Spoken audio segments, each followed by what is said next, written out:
Santana, ooh, I wanna have ya. Tanaka's Fakakta, Jag like Michael Waka, Polanco and Franco. Where'd you go to get into first place? Check Matt and Valdeta and swinging strike rates. Raisins on shriveled grapes. Here's Adam's happy place.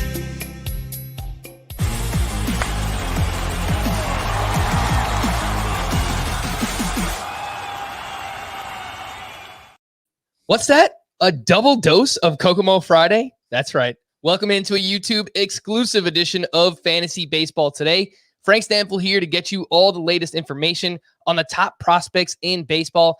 And I thought there's nobody better than to help us navigate all this than my good friend, Chris Welsh, a.k.a. The Welsh. What's going on, buddy? How is life in Arizona? Frankie Stamps, the Stamps. What's up? It's good. It's hot. All the baseball players left their minor league spring training. There's only a couple handful of dudes left doing some extended spring training, but it's hot. The Diamondbacks are like, so everything is normal in the world again. Yeah, and we were talking beforehand. You told me it's already 100 degrees out in Arizona, and I'm waiting for it to heat up here in New York, man. It's like still high 50s, low 60s. I'm just like, what is going on, man? Send some of that warm weather up north because you can have it. Take it all. Yeah, as a matter of fact, take it all, Frank. You can have it all. I will swear. I can't comprehend being in Arizona for so long. Like the big, awesome advantage I've always had is I've got, half of the spring training MLB teams are here. You've got minor league, AZL rookie ball. You've got spring training, AFL. I've got so much access to that, but the heat has always just been such a barrier. And like in May or June to think that you guys could be enjoying life is unbelievable. That you could go for like a walk. I don't know how to comprehend that. We can't. I don't know how these baseball players go out right now and do extended spring training, or the AZL, which is rookie ball. They call it the Fire League because these dudes they have to play it at 7 p.m. at night because it's so hot, but you're still playing 105 degrees with no sun. You're still playing baseball. It's something else, man. This is actually a great time to reveal that I'm going to be off the podcast for the first week of August because I'm going to be in Arizona, which you pointed out to me is actually the worst time in the world to go to Arizona. Yep. So I'm looking forward to 120 degree weather. That should be great. But I'm going to catch a Diamondbacks game, and I think we should link up. We'll have some fun. You know what I think we should do more than just a Diamondbacks game, Frank? I think you should come with me to an AZL game. It's a rookie ball game, the lowest level of minor, since we're talking prospects here. And like this will be you breaking into real true Arizona. 105, 107 at night. You're going to be sweating. And you and I, as long as we can go, we go sit. There's no tickets. There's no nothing. It's literally just an open stadium. Nobody goes. There's 4 or 5 people there with scouts. We go, we sit wherever we want, and we'll watch you pick one of the AZL based teams. We'll do a little Fire League this year. All right. We're going to have to link up because that actually sounds awesome. Of course, the Welsh. He used to host this podcast, Fantasy Baseball Today, but he is also the host of Everything in This League. And of course, his Prospect podcast, which all of you should check out. I was actually just listening to it this past weekend. Prospect One is the name there. So go check it out and make sure to follow him on Twitter at @IsItTheWelsh. It is. Let's get it started with the Mariners. Big week here for the Seattle Mariners and their fans. We are recording this on Thursday, by the way, for a Friday release. So if Logan Gilbert goes out and throws a no-hitter, which is entirely possible because he's facing Cleveland, or Jared Kelenic hits 3 homers off of Zach Plesac, because that's entirely possible because it's Zach Plesac, just know that we haven't seen it yet. So let's get things started with Jared Kelenic, who I know you were very excited about. We had you on in the preseason. Yeah. He's awesome. He's a freak. He's potentially a 5-tool player. How good can he be this year? And what are your expectations for him long-term? What does the 90th percentile outcome look like for Jared Kelenic? Ooh, the 90th percentile outcome is a really good question. And I'm going to take this from somebody who just threw out this comp because I like it. And I'm taking it because I've seen Jared Kelenic for multiple years. I interviewed him back in 2019, been following him since he became a Mariner. Actually, like the first week when he got traded and he came into to spring, I got to catch him in the backfields out here in Seattle, and I've always been around him. And he's like a crazy, crazy competitor, and he's crazy tooled up. And the comp that someone threw out, because I think those are the most difficult sometimes, because everybody wants and sometimes we're lazy about it. Everyone wants all right, give me a player that this player is going to be like exact. and I don't think there's a perfect science to it. But somebody mentioned Bryce Harper, and I was like, that's a great one for Kelenic, because that embodies a lot of what I believe about him, because the guy is a power speed combo player, and he's cognizant of it. Like, so when I interviewed him in 2019, there's a really interesting thing is it's incredibly difficult to talk to players sometimes. Lower levels, it's easier, but higher levels, it can be tough when you're trying to get like this question. I want to get to know, like, what do you care about stats? Like, do these guys pay attention to them? And as they get older, they're just going to be like, oh, I don't pay attention to that. So I have to phrase questions differently. And then with Jared, I was like, do you set goals for yourself coming into each year? Not just, hey, getting to the majors, but, maybe statistical goals, and doing that instead of being like, hey, what'd you think about, having a 2020 season? Well, he was pretty upfront about it. And he said, well, before the season, my family and my agents, this is post 2019. He's telling me this. He'd said in the 2019 season, we had planned, I wanted to have a 2020 season. That was my goal. And he's very specific. And I don't hear players say and talk like that a whole lot. And that's exactly what he did. He had a 2020 season post 2019. This was in the fall league. So what I'm getting at is like, he is a super hyper competitive guy. He does pay attention to where he's at, but I believe he can also be a tiny bit streaky. He's had a career like 290 batting average in the minor leagues, which is great. He has incredible raw power, like stiff lower half. So he isn't going to get fooled a whole lot. Great bat speed, but I think like how Bryce Harper is, where when the bat's not going, he can then turn it on the base paths. We've seen it for like years, where he's a high batting average guy, big homers, low stolen bases. And then when he struggles with batting average, he makes up for it. He'll do it on the base paths. I kind of see Jared Kelenic like that. I think he's one of the highest competitive players that we've seen or going to see in the next couple of years. And I think he can really come out hot. So 90th percentile of who he is as a career guy is, I think it's similar to like the high end Bryce Harper stuff. I think he can hit 300. He can hit 30 plus homers. I think he can steal 20 bases and then, put the runs and RBIs together with it. This year, I think it can go similar to what Luis Robert did last year, except without the absolutely catering drop, just like Robert did. But I do think there's going to be some struggle and some type of a drop, because this hyper competitive guy did miss some significant time. He came out the first, and I'm sorry, Frank, I'm talking a whole lot about Kelenic, but I'm obviously excited about it. Like, he came out gangbusters in the minor leagues. He didn't get the call, to the majors. He has to go to the minors to start this season. First game, hits 2 homers. My favorite thing he did in the second game, he goes up against Mackenzie Gore. I talked about this on my show, Prospect One. Lefty, Mackenzie Gore. He gets 0-2 count behind in an 0-2 count. Kelenic does. He then ends up being able to just rocket a single up the middle off of Gore. Then he's on first against this lefty and steals right in his face. He's just nasty. He's gonna steal because he thinks about that. He knows those numbers are in there. He knows he can do it. He's gotten bigger. He works out a ton in the offseason. I think this is a 30-30 guy in the next 3 years. But he's going to come out, I think, pretty gangbusters. I think there'll be a little bit of a drop. So there might even be a sell perspective from a redraft. But you know what? Enjoy your new toy, because it's pretty awesome. It's pretty awesome that he's here.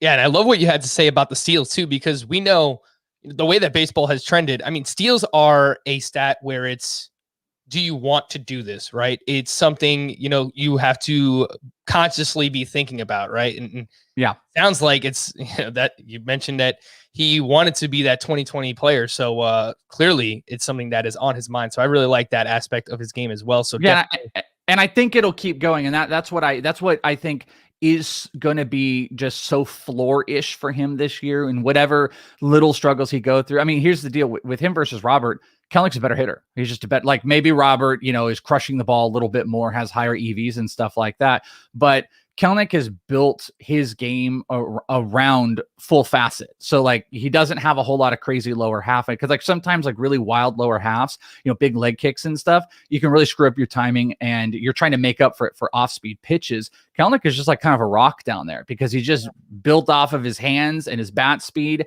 and that's going to do really well for him. And I think this is like a potential runaway situation with the Rookie of the Year award for Kelenic, because I do think he is going to, I think he's going to ball out, and I think he's going to be. Now, I think I saw our buddy Scott White say that he's a 20 outfielder. Maybe he was facetiously saying that, I don't remember, but saying that he was around like 20 at the outfield position for the rest of the season. Yeah. I think it's tough. There's a lot of expectations for him to live up to. If there's a guy I think can do it, I think it's him, especially from like a counting stat standpoint. But when I hear that and I think of hot start, I do have to like be honest with everybody in a redraft perspective. I might look at moving him, especially after the first month. If you've got preseason jump of 20 outfield, or I'm sorry, preseason call up where he's already looked at as like the top 20 outfielder, and he comes out hot for a bit, the struggle is going to happen. There's no doubt in my mind. He did it in 2019 when he went from high A, which is a big adjustment. He hit like 290. Then he jumped up to double A, and he came down and hit about 250. So, I mean, you're going to see adjustment happen, and it's especially with a lost year. I would keep that in mind as I am rostering him. I think 20 outfielder is going to be tough, but it's not out of the realm of possibility because it puts him in the range of guys like, Ramon Laureano and stuff. And I think that's comparable. Yeah, Scott was really aggressive. He ranked him right around outfielder 20. I moved him just inside my top 30 outfielders. There's just so many players at that position where they are struggling, like Eddie Rosario and Lourdes Gurriel and Charlie Blackmon and Austin Meadows. Like a lot of these guys who we had pretty good expectations for coming into the season, where they're just struggling. So Scott's like, all right, I'm just gonna move Jared Kelenic ahead of those guys and hopefully get the ground running here. So let's talk about his teammate Logan Gilbert being called up at the same time, going to make the start in that same game. And 24 years old, former first-round pick back in 2018, a big hulking man, 6'6". Yeah. Hard fastball. He has 2 breaking pitches from what I've read. He has a changeup as well. And I have seen you say specifically he might be the best starting pitcher in the minors. Might. Tell us about Logan Gilbert.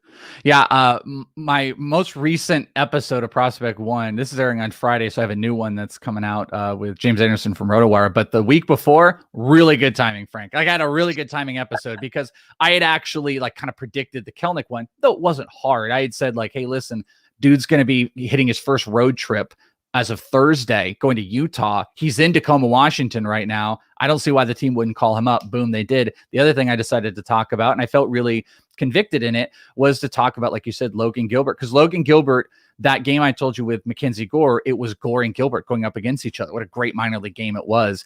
And as I was watching it, because again, this is another one of those guys I've been around a whole bunch and talked to and seen, and I'm watching Logan Gilbert go, and I'm just kind of putting together everything that I've seen in the past. And I just came to this conclusion as I was watching him. And to be frank, watching Mackenzie Gore struggle. I had a lot to say about Mackenzie Gore and his struggles.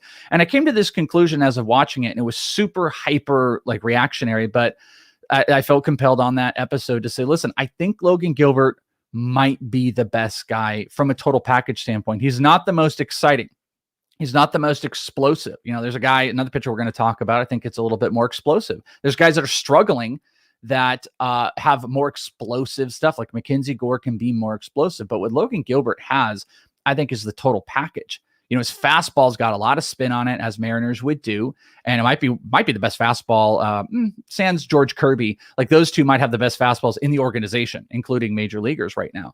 So you take this like high, spin rate fastball that he can locate. He can really locate that. Then you throw in what sometimes warps. He's got like a curve and a slider that sometimes I have a hard time even picking up, because it can be like a short drop curve and then a high drop curve, or the short drop can be on the slider. He's got a change up. So he's got like 3 maybe plus pitches. I'm not sure any of them are plus. And then like another solid 4 offering with great command, great presence. He's easy on the mound, easy delivery, cool as a cucumber. I look at all of that and I go, I think this guy might be the best. We're in fantasy, we're always trying to just bet on the best tools, which is not wrong. I've had Mackenzie Gore as my number 1 pitching prospect for a long time, and 6 still looks great, but he's dealing with injury stuff.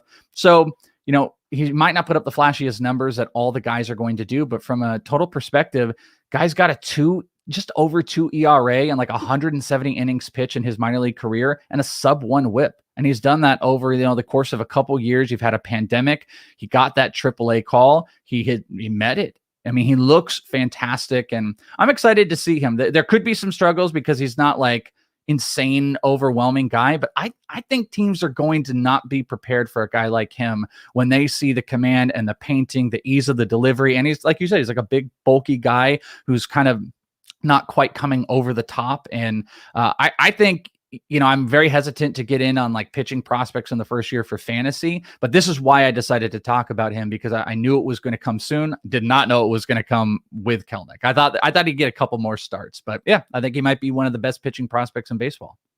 And on Wednesday, when they announced that he was going to get the call, he was 31% roster on CBS. That number has already rocketed up to 59%. Wow. And rightfully so. I mean, people are trying to find more pitching, especially for like the Luis Castillo owner or the Zach Gallen fantasy manager. Because, oh my gosh, man, that's a whole nother conversation. But Chris, let me ask you, from a redraft perspective, would you drop, I'm going to throw a few names your way. Would you drop Brady Singer for Logan Gilbert? That's a tough one for me. I've seen some names be thrown out. I don't think I would. Singer rocking like still a 3.5 FIP. I know he's got like a 4 ERA. He's got a 9K per 9. That one's super close. Like if I were getting mixed result, okay, here's a better way to put it. If I were getting like mixed results on my pitching and I am like finding a desperation, I might do it. I try to hold on to Singer and drop someone else, but like push come to shove and I'm just playing the upside game. Okay, yeah, I do it. Yeah, I like Brady Singer too. It's just the 2 pitches, man. I can't get past it. It's a sinker slider. They were talking up the changeup in the offseason, but really hasn't been a weapon for him. Yeah. In redraft, would you drop Nate Pearson for him? Yes. That's an easy one for me. Would you drop Adbert Alzolay? Yes, I would. Easy one. Would you drop Sixto Sanchez, who's expected back sometime in June? So that was that is a battle I have with my pitching prospect overall. Like if I have a top 500 prospect list for fantasy, and that's more of a dynasty perspective, I think it's a bigger question for this year in redraft. It's not. I would have dropped Sixto, to be honest with you, 3 weeks ago for practically anything, because the arm injury is a concern. And I just don't see, unless you got like, I mean, if you have IL spots, you just don't worry about it. But there's a lot of leagues where you just don't have the ability to do that. I wouldn't be waiting around, and I would rather have Logan Gilbert than Sixto this year. Welsh, are you a wrestling fan, or were you a wrestling fan? Yeah, like when I was a kid. Absolutely. Okay, so you remember growing up, it's like Goldberg was this big phenom, and whenever he would come out, they would chant his name, Goldberg. Oh, yeah. And eventually they made, there was like a parody of him. There was Gilbert. And he would come out with little sparklers, and everyone was like, Gilbert. I kind of just want to make this a thing that like whenever Logan Gilbert starts, we just go out there, Gilbert. Yeah, and you like everyone has like the sparklers, and Logan Gilbert just comes out and he walks through and he's like kicking stuff. And I'm very much about that. There's so many things that are hilarious about that because they are polar opposites. You know, Logan Gilbert's 6 foot whatever, and Gilbert was like this. But what's so hilarious about that too is Logan Gilbert personally, he's a very nice guy. Like I said, been around him on that backfields, but he's a very like, I'm not going to call him meek or anything like that. He's not a high personality player. Like he's that, like Mackenzie Gore is kind of like a bulldog on the mound, but he's quiet off. And then there's guys that are just, high energy and stuff. Logan Gilbert is like the most business. He's just business. He's all business. Put that tie in, get to work, do the thing, doesn't have high energy. So like the wrestling analogy would be so funny if people were sparklers out there. Gilbert. That would be so funny. Oh man, I was going to save this guy for later, but let's talk about Alek Manoah, because I said we did our emergency podcast on Logan Gilbert, and I made, I guess, a boldish claim that I thought Logan Gilbert would be the pitching prospect that provides the most value in redraft this year. And then there were a few YouTube comments. Well, what about Alek Manoah, who is off to this fantastic start? And you brought up James Anderson, who covers prospects for RotoWire, and someone actually emailed in on Thursday and said that on James's most recent podcast, he said Alek Manoah is the best pitching prospect in baseball right now. So let's talk about him. 23 years old, former first-round pick for the Blue Jays back in 2019. He does not have much professional experience in the minors, but the kid looks lights out so far. He's pitched 12 shutout, 17 strikeouts to 2 walks. He dominated in spring training. Yeah, Yankee fan. I'm watching a few Yankees games. He made them look silly. And this is like a 23-year-old prospect who hasn't even been in the majors yet. So the Blue Jays also need pitching. What do you think about Manoah? And what do you think about him specifically versus Logan Gilbert for this year?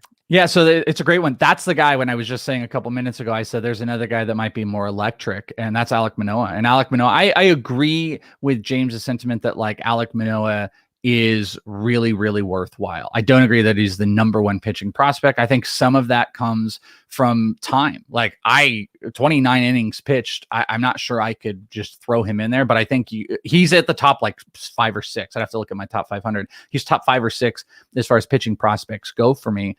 Multi fastball type of guy, 4-seam, 2-seam, a lot of movement.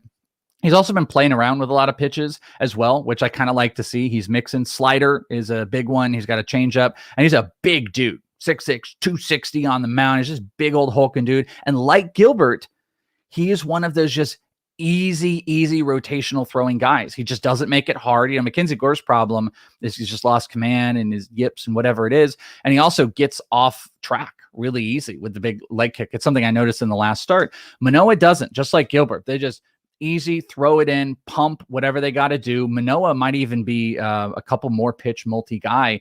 I love the guy. I love him. I think the fastball might even be more electric than Gilbert, but I think Gilbert has a longer track record and, maybe I'm a little biased because I've seen him a whole bunch, but listen, dude, 29 innings, you're in AAA, you're dominating, dude. You've had a great spring. He belongs. And I think he is coming up this year. And I think he belongs from a redraft perspective.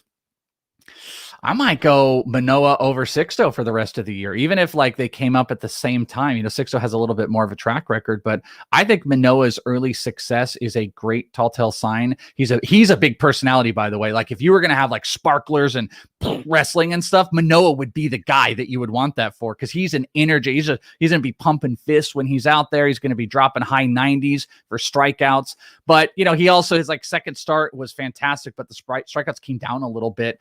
He had 5 innings of no hit ball, but he was walking a little bit more. I just think Manoah there's a little bit more adversity to come. And I think that's why you're not seeing him up next. But dude, I wouldn't be surprised if mid-June, maybe late June, Manoah is up and he will be a fantasy asset. He's a guy to stash right now. Yep. And professional, man. The Welsh. Next question. When do you think we see him? Potentially mid-June. Oh, yeah. For Alek Manoah. He is 23% rostered, someone that you should be stashing in redraft leagues right now. And it's a good time to remind everybody that if you are watching us, why not subscribe to our YouTube channel, youtube.com/fantasybaseball today. Hit that subscribe button, turn on the little bell notification. So every time we go live or we drop a video, you get notified as well. We're going to try to do a few more of these YouTube exclusives. We'll get you some updates on prospects and stuff. Prospects are fun. Everyone wants the next big thing. Who's the next Acuna, Fernando Tatis? Although we've really only talked about pitching so far. But we'll get into some of those names. Right now, the Tampa Bay Rays, Wander Franco has played at second base and shortstop so far this season. Arguably, not really arguably, he's considered the top prospect in baseball. It's arguable. It is. All right. It's become arguable. I mean, I have him as my number one. I mean to cut you off, but like it totally became arguable, and it kind of became a thing at the beginning of the year with Kelenic. Kelenic is the guy, and look at you now. Kelenic is up before Wander Franco, and to be fair, you might even be a little bit more count statty, in favor of Kelenic. But it definitely has become a big conversation, and multiple outlets move Kelenic above Franco. But as you're about to set up, Frank, Franco has answered some questions that were following him at the beginning of this year. Yeah, Wander Franco. So he's only 20 years old. I thought the assignment was a little bit aggressive for AAA, and he had never played above high A ball before this, but there was talk that they were getting ready to call him up in the World Series if they needed a bat and stuff. So I think he's close. The first 2 games that he played this year were great. He had like 5 hits, a couple of home runs. I think he stole a base or whatever. He slowed down a little bit. Yeah, I'm not worried about it long term, but power, speed, advanced approach at the plate. Once he is called up, well, first of all, when do you think he's called up? And once he's called up, who would you think is better on a per game basis, Wander Franco or Jared Kelenic this year? Oh, man, that's the rough question. Don't ask me that one. So I think we're going to see Wander right around the end of May or June. It's pure speculation. The Kelenic one had a lot of there were just little breadcrumbs that were leading us to it that we could really tell it's not going to be long. Wander is an enigma in that because he's on the Rays. The Rays could do anything at any time. They're not going to feel that pressure. The thing that makes me think you just want to get out of that kind of service time stuff is that, like you said, they had him on the taxi squad and he was potentially suited up and ready to go for the World Series. I mean, I think that says a lot. And then they gave him the aggressive AAA assignment. If Wander had not had any struggle whatsoever, I think this would have been similar to Kelenic, and I would probably tell you in the next week. I think we're looking end of May, early June, because he has tapered back a little bit. He's hitless in his last 2 in the minors, which isn't a huge deal, but he's striking out a decent amount, and he's not like walking a ton. I mean, he's just striking out a little bit more than you would expect. He's not stealing bases, and he's also learning to play a couple different positions. They're also like, how desperate are they? I'm not sure they're that desperate. As soon as Willy Adames is like just about to be done, like he'll hit a homer and they'll just they just pull him right back in. And the rest of the crew, you know, they're not, they're just not enough where that team is desperate and they're falling behind and that they need this big shot in the arm. So I think the team, what they can do is they can say, hey, listen, we don't want you to just be good. We want you to succeed. We want you to eliminate any of the questions we might have. And some of those questions were like the reason that it's separated from Kelenic, or that Kelenic became kind of in conversation with Wander, is there was a lot of stuff about bad exit velocity and launch angle that was coming out of the alt side, because there was just such little information that was out there. And that started to lead people to think is like, hey, Wander's great, but like, if he hits 300 and he only hits 14 homers and steals 10 bases, like, are we overrating him? And that might be the case. That might be the case. But what has happened, though, is he's completely answered that question of like EV and launch angle, and he's been crushing balls. He did it in spring training. He opened up the beginning of the year, second game, hit a homer. He's got 2 homers so far. He has stolen a base, which I think is going to taper down a little bit. So I think we're 2 or 3 weeks away. I'm hopeful about it. Who am I going to take the rest of the year? That is so tough. And Frank, I don't know if you've taken a look at it. I had a good conversation with Derek Carty about this in the offseason, but the Bat X is a projection system that Derek Carty created, and the Bat X. And what's fascinating about it is I think from a counting stat perspective, I'd go Kelenic, but I worry about that batting average, like I've told you. And I think Franco is a wild card in the counting stats, but the Bat X is in favor of Wander Franco, and they've got him hitting 290, but only 8 homers, I think 6 stolen bases, where Kelenic is down at 230, but there's only around 90 games, I think 13 homers and like 4 stolen bases. So like stolen bases went in favor of Kelenic, which I actually don't think is going to be the case, but I think Wander could be right on par with homers, and I think he can hit at the top. So I'm really dancing around your question as much as possible. I'm going to say Kelenic rest of year for this year, just simply because I think he's going to have 3 to 4 weeks ahead of him. And I think just like Kelenic, Wander has adjustments that are in play, but batting average will go to Wander Franco. I feel pretty confident about that.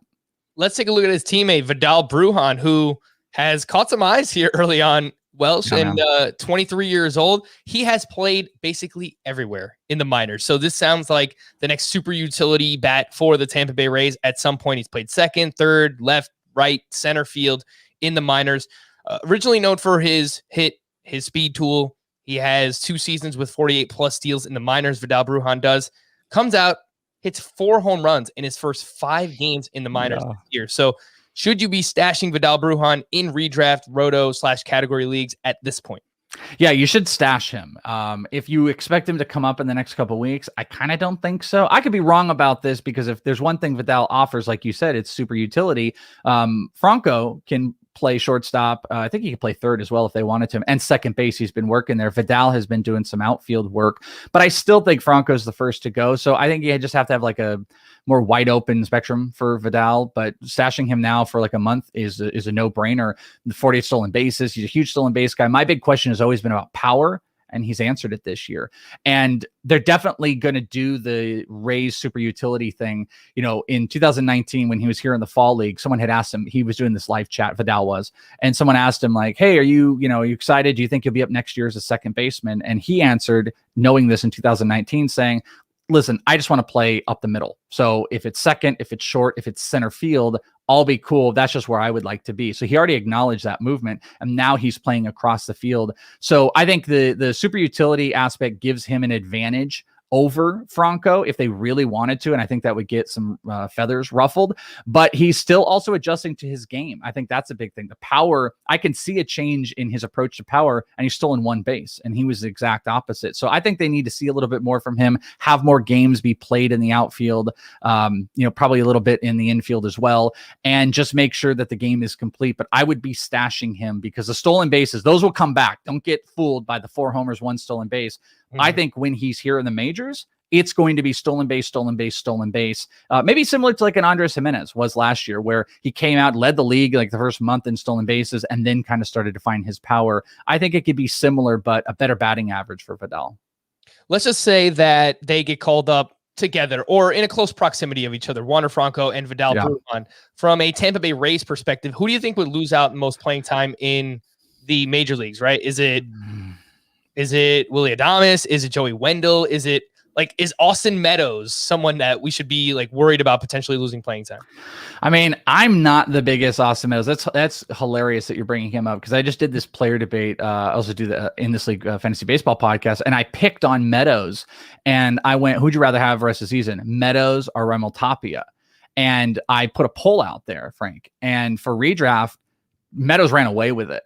But myself, Scott Bogman, and we had Joe Pisapia on, we unanimously swept. I'd rather have Tapia rest of year. You know, it's tough to have the sub 200 batting average. Homers are great for Meadows, but I'm just not super into it. So I say all of that I just don't think the Rays are going to give up on him. I think Willy Adames is the first easy one that could go. And I think that's more from a, like, you've lost your starting job perspective. So like I think if Franco comes up, he's there to take a job.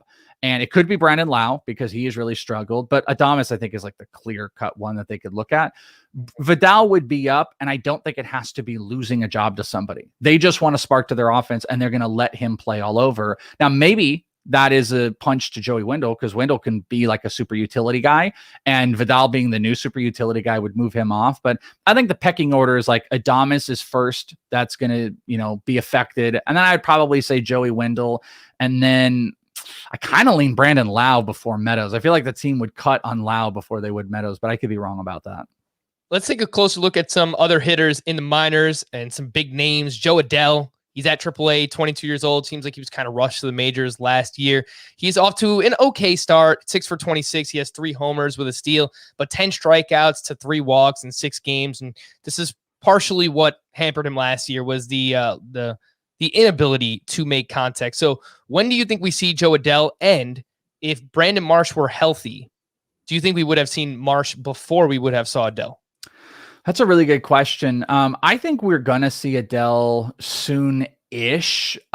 He does have a career high slugging, which is something to take a look at. It's in the 600s, but it's a short sample size. The Ks have got to be concerning to the Angels. He has noticeably, someone on Twitter had pointed this out to me, and it was interesting to look at. He has like noticeably changed his swing. He's kind of turned this like high front leg kick into what looks like a leg twist. Is actually kind of similar to Fernando Tatis Jr. This is what this person had pointed out. And it looks like it's helping, because one of his biggest struggles is off-speed stuff. Like there's kind of a rap on him that, like, you throw anything high 90s or anything breaking, he's just not going to do it. And that's not going to work for a prospect. So that's what he's there to work on. And it's interesting that he did this, because the Angels are not known for really great hitting mechanics, especially at the lower levels. They've actually been criticized, like out here in the AZL and stuff, for things they've done with changing guys' swings. So I feel like this might have been something Adell did on his own. I don't know, but the 3 homers are positive. If Marsh were really good to go, I think we would have seen Marsh.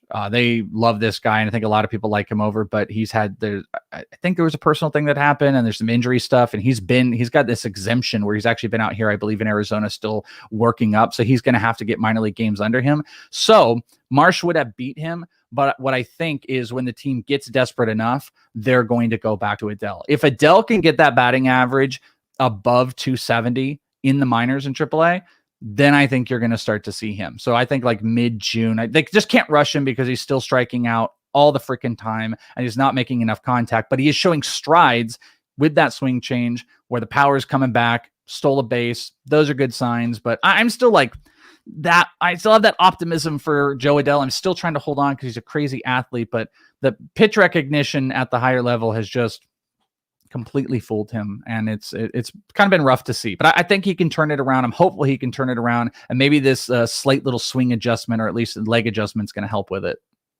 Let's take a look at another outfielder, Jarren Duran of the Boston Red Sox. A little bit older prospect, 24 years old. He's at AAA. He's 9 for 32 with 3 home runs thus far. And it seems like he's transformed his game a little bit here, Welsh. He was known more for his hit and speed tools back in 2019. The guy is fast. There's no doubt about it. But he shows up in spring training. Looks like a beefcake, man. We were talking about Goldberg earlier. Jarren Duran, this guy is built up. So I'm wondering, could he actually be a 5-tool player upon arrival for the Boston Red Sox?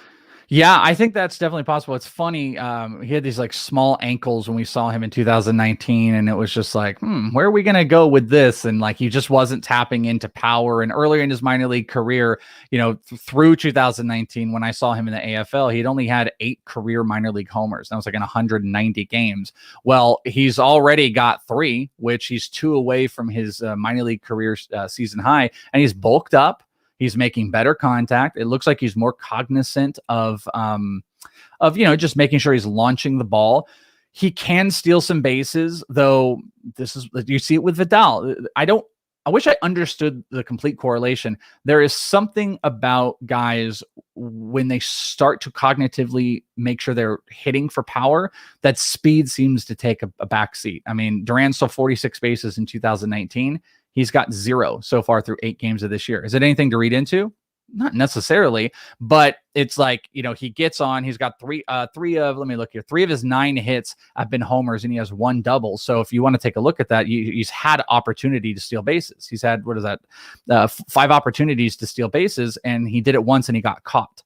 So that's a little bit worrisome, because what you dream on with Duran is like, could he be like a low-key Starling Marte, 15 to 18 homers and like 35 stolen bases and hit at the top of the lineup all day long.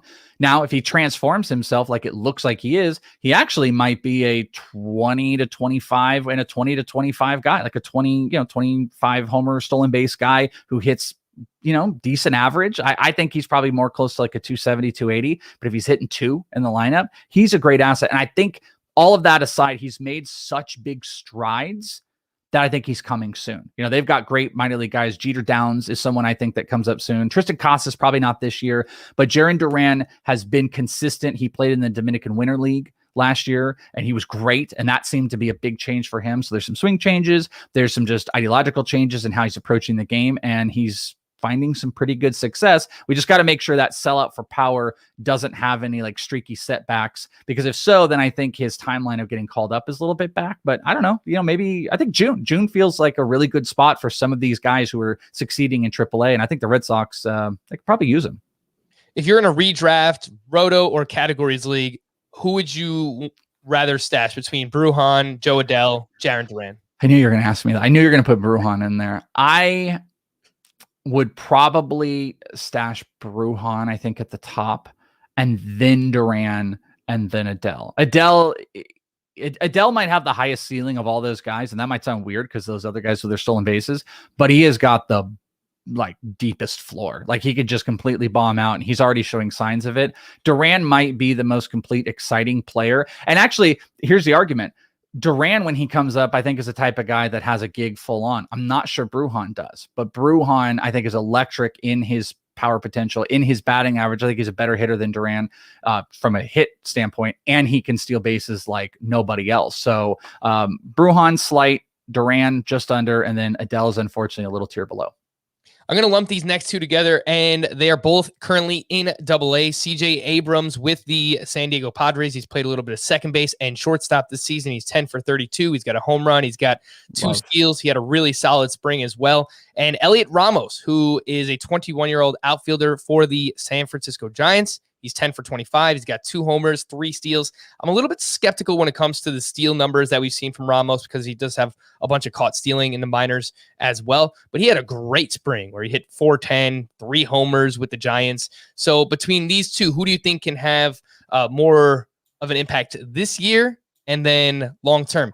Abrams, I like him. I just feel like he's still super young, and I just don't know where he has a spot to play right now. I mean, I don't want to. I don't want to go on these and be like, "There's no chance," because anything is possible in the world, especially when you see like what just happened with the Padres and their COVID issues and stuff like that. But I would tell you, there's no chance we see CJ Abrams this year. I just don't see it. I don't see it. He is one of the most exciting prospects in baseball. He could be the #1 overall prospect sometime next year. I saw him out here in Arizona where he hit like 400 in the AZL. He is a tier of speed. He's so fast. I used to refer to speed as the Buxton speed.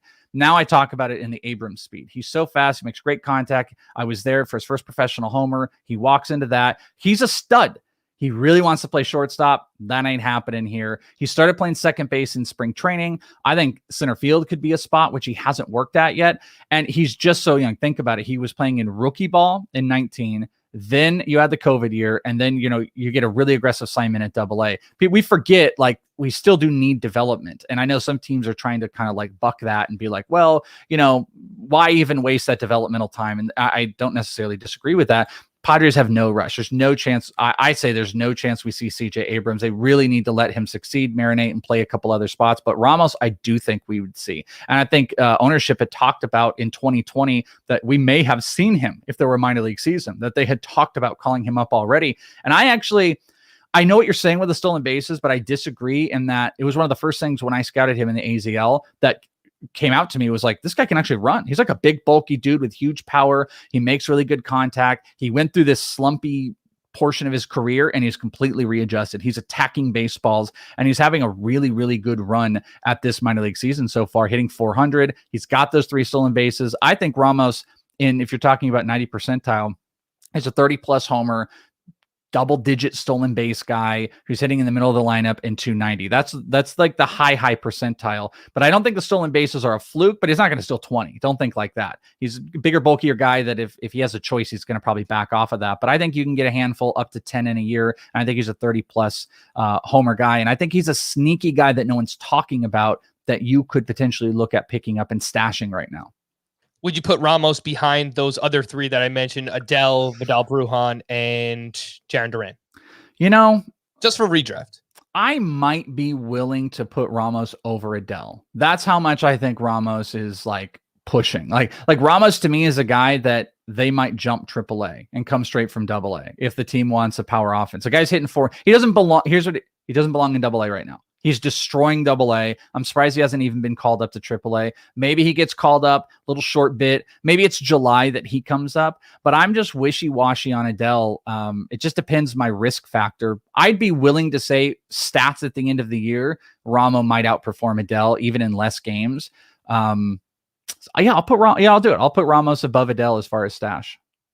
I got a bit of a wild card here. And Jesus Sanchez with the Marlins, who is just crushing baseballs right now. He's 23 years old, again, a little bit older. He's playing at AAA, 16 for 28 to this point, 4 homers, 14 RBI, 2 triples, a double, 10 games in the majors last year where he struggled mightily. He had 1 hit and 25 at bats with 11 strikeouts. And I believe it was you. Yeah. That a couple of years ago, I was listening to your prospect podcast and you were all over this guy. You were all, and look, he was great from 2015 to 2017, his first taste in the minors and rookie ball, and he was crushing. And then he just like completely slowed up. So he's had like this roller coaster of a career in the minors. Where are we at with Jesus Sanchez? Because I feel like the Marlins could definitely use some offense. 100%. And you are right. Like there's some guys, like everyone gets attached to players and stuff. Jesus Sanchez was me. I had him as a top 25 prospect a couple years ago because this is how much I loved him. Huge bat speed, big bulking power, rockets, homers, probably not going to steal bases, but he had stuff that makes you like walk away because he doesn't walk and stuff like that. And then he just kind of fell apart. So I had to, I still have him I've had him inside my top 150. I've never let him fall below that. And I'm not sure anybody else can say that. So maybe I should still get a little bit of credit, but I don't get all of it. But the high strikeout, no walk thing is such a major concern. But he's answering it. And he's such a great example, at least at this moment. He could get to the majors and he could end up just proving to be a quad A player.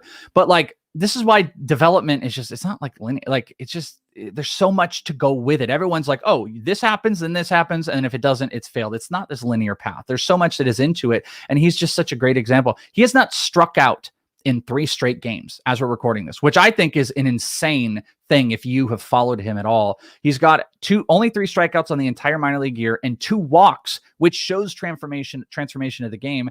Looks like he's kind of like simmered down the swing a little bit as well. And he's got 5 multi-hit games. He's destroying baseballs. He's ready for that major league look. And he's one of those reasons why it's like, I don't give up on a guy like Joe Adell. I love Joe Adell long-term still. You can hear I'm super washy about him this year because I don't know. He's still not succeeding.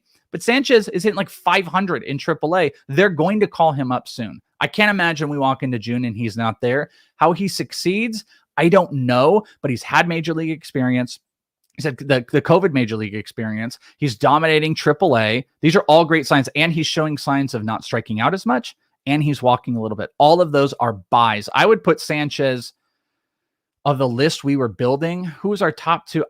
I put Sanchez at least at 3, maybe even above Duran right now, just in pure speculation. But Duran has a stolen bases, so that's why like I still kind of in on him. And Sanchez has got like a lower floor, but I'd put him in that top 3. You can't deny 500 in AAA and actual tangible changes that he's showing. And God, I hope I get to be right. I hope I get to like look back at old stuff of my conversations about Sanchez and be like, look, we did it. We kind of got there. It took a while.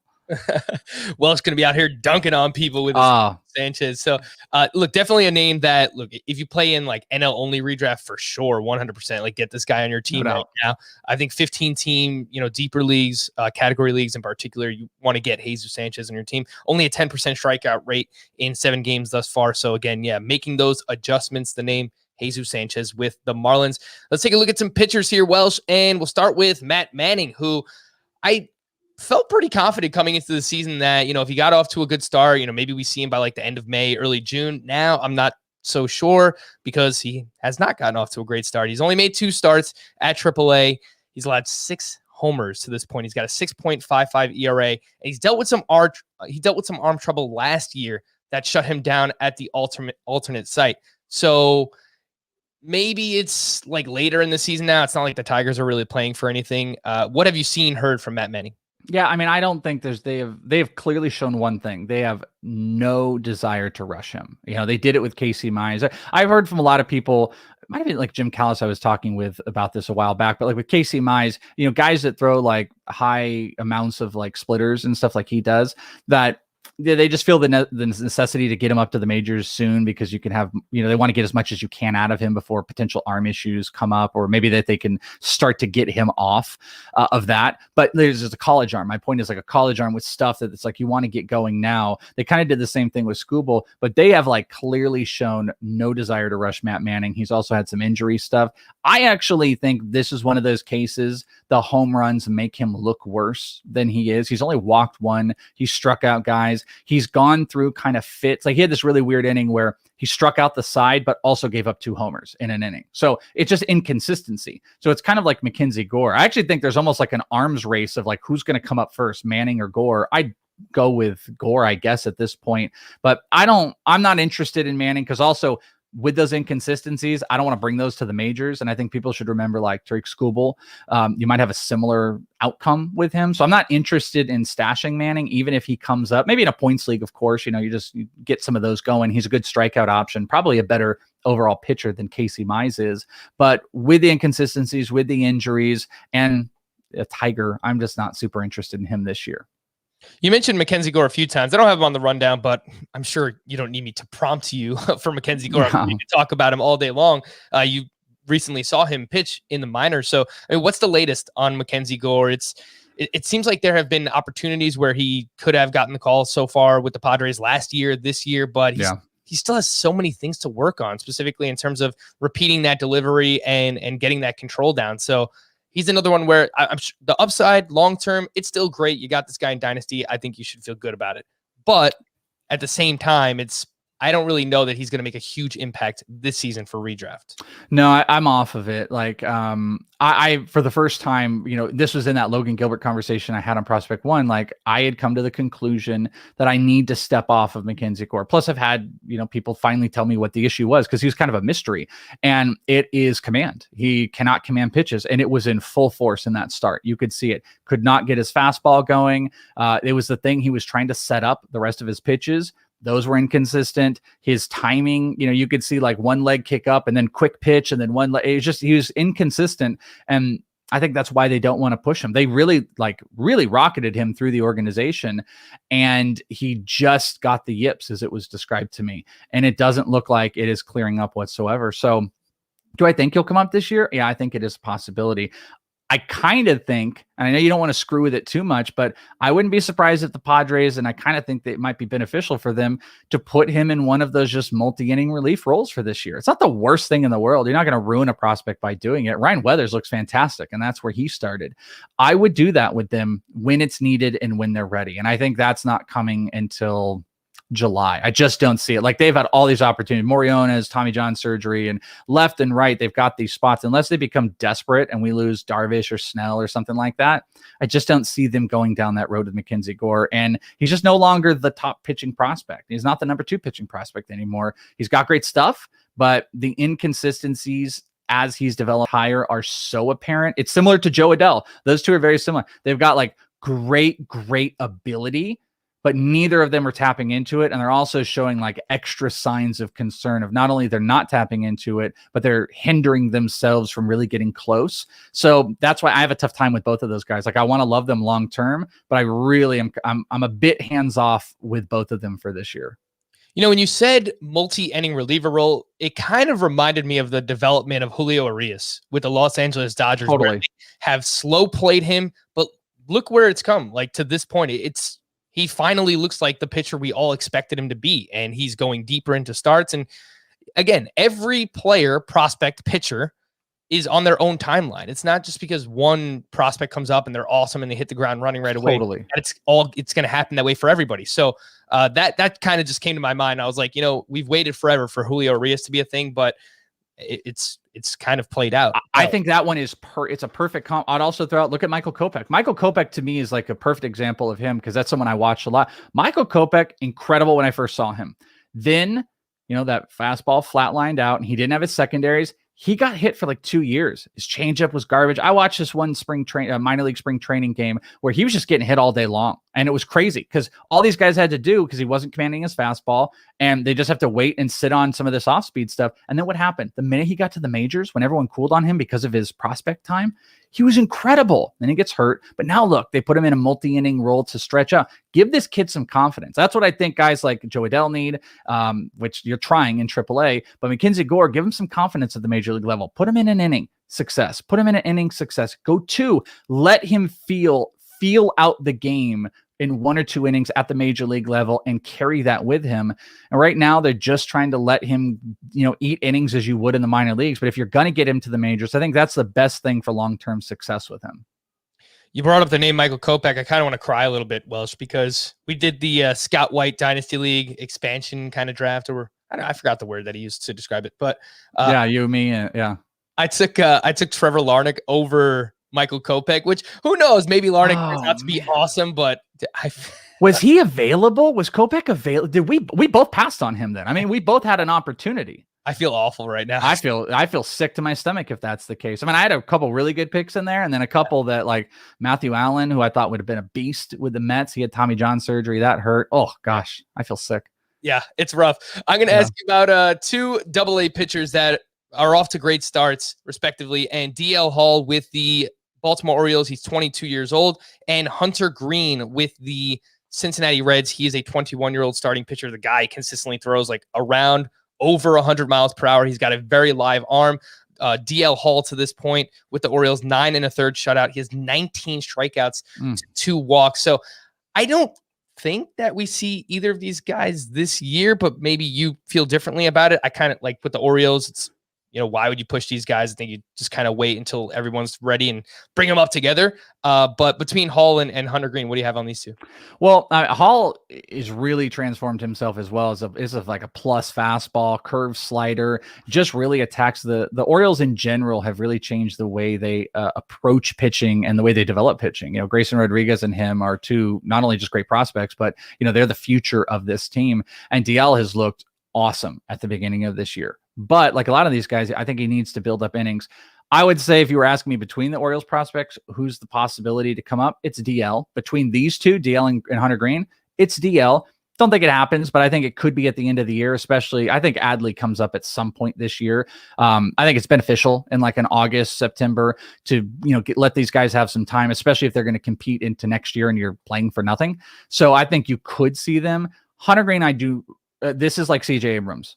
I would make a bet there is no chance you see him unless they wanted to bring him up in a 1-inning relief role. There's no chance you see him whatsoever. This is another one of those. I sound like a broken record and annoying, I suppose, but like, it's one of those guys I followed since the day he was drafted. And I've spoken with a couple of times. I was at the backfield in Cincinnati when he blew out his arm. I watched the side session. He was throwing.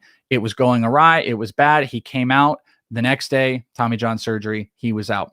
He was inconsistent. And I've had players tell me that as awesome as Hunter Greene's 100 and whatever mile an hour fastball was, it's not great when it's just straight and guys were hitting him. He had all these injuries. He's super competitive. He's back. He's got some life on that fastball now. It looks like a transformed fastball. It's hitting 102. He's not walking guys. He's walked 1, and he's only given up 5 hits over those 2 starts. I'm all in on Hunter Greene. Always been. He's still in my top 100. Never moved him past like my top 110. I think he's a gamer. And I think when we get there, it's like Kopech to me. But there's no chance they bring him up this year. He just doesn't have the innings. They have got to stretch him out. I think he could get to AAA by the end of the year, and then they push him next. But he's coming off of injury. He has so much still to check off, I think, for this team. But I love Hunter Greene in Dynasty long-term, and I might like him more than DL Hall as well. And DL he's a dude. I have a bit of an under the radar prospect, a pitcher, and maybe I'm wrong. Maybe he is climbing up some ranks, but Roansy Contreras, hope I'm saying his name right. Yeah. AA with the Pittsburgh Pirates, and he came over in the Jameson Taillon trade, actually, from the Yankees, 21 years old. He's only made 2 starts in AA. He has 22 strikeouts to 2 walks. I think, like the other 2 names we just mentioned, the Pirates are probably going to play the long game here. They're not really playing for much for the near future, I would say. But is this someone that you'd be looking to buy in Dynasty, Roansy Contreras? Oh, yeah, absolutely. And you're right. Yeah, the Pirates, they like marinate those prospects. So I would not be betting at all. He's struck out 11 in both games that he's pitched this year. He was perfect through 5 in his last. He ended up having a no-hitter. He only went 6, but he had 6 no-hits, struck out 11. This is a mid-90s fastball. He's got really good spin on it. His changeup just boom, just sinks down. He's got a curve, 3 pitches. Looks great. I think he's going to get challenged a little bit. They're even going to move him up, but there's no chance you see him this year, at least in my eyes. But who knows what they're going to do. But I would say this is a great buy low right now if you can. Mm-hmm. All righty. So that was an under the radar name. Welsh, do you have any favorites that I think you put out like a top 500, right? On your so I'm sure you have a ton of names. So anyone that stood out to you at this point? Yeah, and I do. It's a top 500 prospect list, and it's on my my Patreon. But one guy I haven't been able to shut up about over the last couple of weeks since the start of the year is Liover Peguero, actually sticking with the Pirates right now. He was a former Arizona Diamondback who I was actually never really in on. I'm a Diamondback fan, but I was never super in on. And everyone just kept telling me hit tool. I'm like, okay, we traded him. No big deal. He looks phenomenal right now. He's hitting 389 in high A, which is a really good assignment. He's playing with one of the top draft prospects, Nick Gonzalez. He's hitting 389. He's got 2 homers, 7 hits and 18 at-bats, and 4 stolen bases. And he's hitting near the top of the lineup. He's got an incredible, easy money swing, and he's stealing bases. This is a 5-tool guy. He plays shortstop. I really love Liover Peguero, and he continues to keep rocking. So he's someone I would take a look at for the long term. I don't think he's an option this year. Guys that you could look at is another one, by the way, long term. This is a shout out to my boy James, Michael Harris with Atlanta. He's been a guy that really popped up you could take a look at. And Justin Foscue would be another with the Texas Rangers who not this year, but next year, I think will be up. He's a beast. He jumped into my top 100. I'm all in. But if you're looking for guys potentially this year, I think a couple you could look at. He's not having a great batting average, but Michael Busch with the Dodgers, if they run into more injuries, he is the future of this team for sure. Second base, can play first. He's already hit like 3 or 4 homers, but his batting average is down. They love him. And the Arizona Diamondbacks, Seth Beer in the minors. He's closing in on 25 right now, but Beer has been really good. I think he leads in extra base hits so far in the minors. He's got 5 doubles. He's got 2 2 homers. So I think 7 of his 9 hits are extra base hits. And the Diamondbacks are continuing to have, some spacing out there for him to potentially play first or second. He's a good contact here. He's just a great hitter. Former potential number 1 overall pick at Clemson, was drafted by the Astros. Diamondbacks traded for him. He's having a great run at AAA right now. Those would be a couple guys that maybe could get you some production this year. Well, you don't have to tell me twice to go grab a beer. So he is Chris Welsh, aka the Welsh, host of everything in this league. Make sure you check out his Prospect podcast.